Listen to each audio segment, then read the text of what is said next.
Hey there, everybody. This is Beverly. I wanted to take just a second and talk to you about an assignment in Module 2 that you're getting ready to do called American Fact Finder.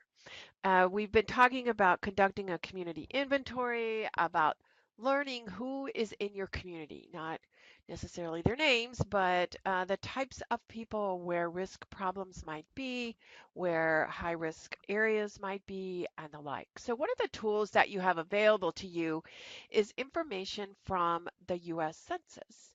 And so, I'm going to click right here on Module 2 and then I'm going to scroll down to American, you see where it says American Fact Finder. I'm going to click right there, and it takes me to the US Census website. As you know, the census is done every 10 years. We're probably gearing up now for 2020. So the information may be a little bit older. Um, than there may have been some changes, and some of them they provide estimates at like the 5 year mark. Some communities get that, some don't. So anyway, quick facts right here in the middle is what we are looking at. We're going to start with the great state of Georgia. That's where we are, or I think all of us are there. And this is the information from the state of Georgia. You can see a lot of the information that is available to you. Ages of people, race and Hispanic origin, the housing, family and living arrangements, education, a lot about the economy and the business. So that information, this is statewide. Now you can narrow it down by going up here to this little box, and I'm going to type in Swainsboro, which is where I am, and it wants Swainsboro City. Um, and so I just clicked on that. I put in our zip code, and there must be people that have the Swainsboro zip code outside of the city limits because the population was greater than this. So now we see this is all about Swainsboro. Lots of different facts. These are all the facts, all the topics. You can see our population is 7,486. That is an estimate um, for July of 2016.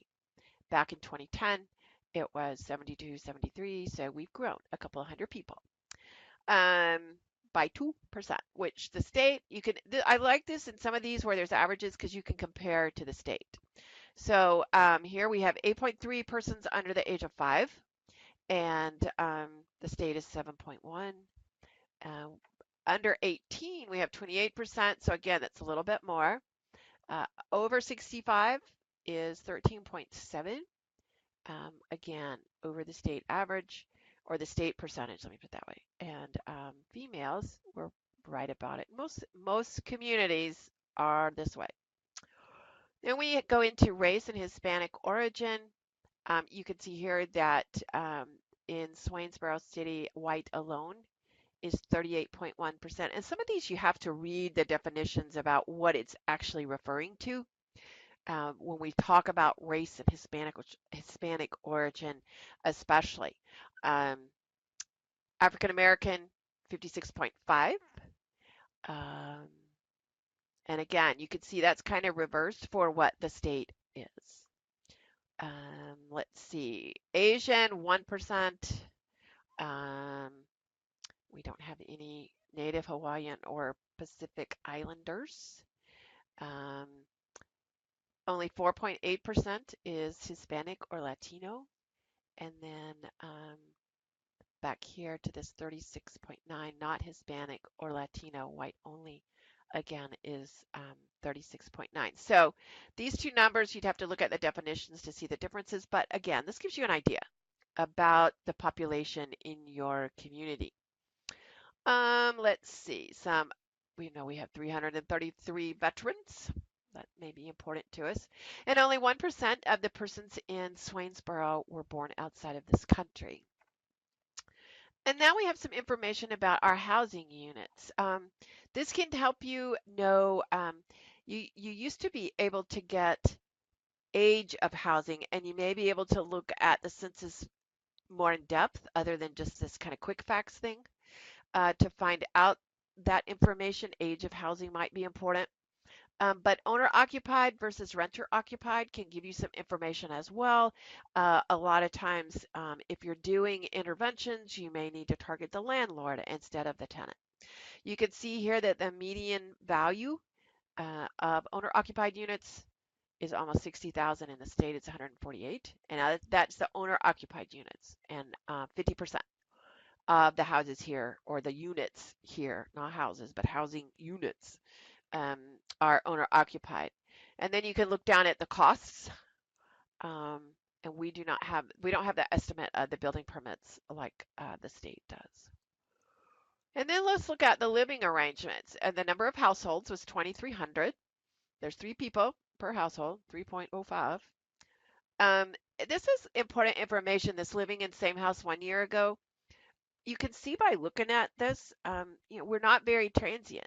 And I'm surprised over here at this 84% in the state. I would have thought it would have been lower, simply because I think we are a transient. If this is higher, if it is lower, then you know that you are a very transient community. 7.3% speak a language other than English at home. Again, valuable information for us to know. Here's some interesting information about education rates. We see here that about 75% of persons ages 25 years and older graduated from high school, but only 8.5% graduated from college. You can see in this that that's a marked difference from the state. Now, this says bachelor's degree here in Swainsboro. We have a technical school and a what has traditionally been a 2-year college, East Georgia State, and so maybe that's why. But again, interesting information for us. We can see here what persons with disabilities, the number without insurance, all of this lends itself to information about lifestyle, about level of risk that we might have in the community or among a certain population. 55% of the population 16 years and older is employed. Um, there's 54% of that is female. You can see a lot of what people are doing. Um, Total health care and social assistance receipts and revenues is $68,000. You can see here that there's manufacturer shipments. We have to look down, and I'll scroll down later so that we can see what the key tells us about these. Um, we do have some manufacturing here in the community as well. Transportation doesn't take us long to get to work. Takes me 5 minutes. For that, I'm very grateful. But this is, to me, this is a very remarkable category, income and poverty. If you look at our median income is $28,000 between 2011 and 2015, where at the state it's 49. It's not quite double, but almost. The per capita income, this is per thousand in the past 12 months, it's 13 versus 25. The number of persons in poverty is 41%, so it's pretty high.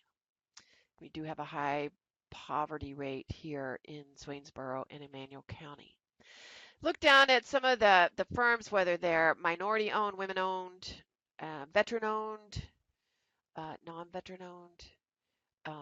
At least it tells you the number of establishment um, in the businesses, and then the geography, which is the population per square mile here is 578.5 per square mile. So you can see that we're a very rural area, and then the land area is 12 square miles. So you can see that you get a lot of information from this from this site. You can enter your state, county. If your area is a county, you can enter that. If it's a town, you can enter a zip code. Like I said, I got some different results with the zip code. You used to be able to use census tracts, and if you delved into and spent some more time in the census website, you might be able to find that information.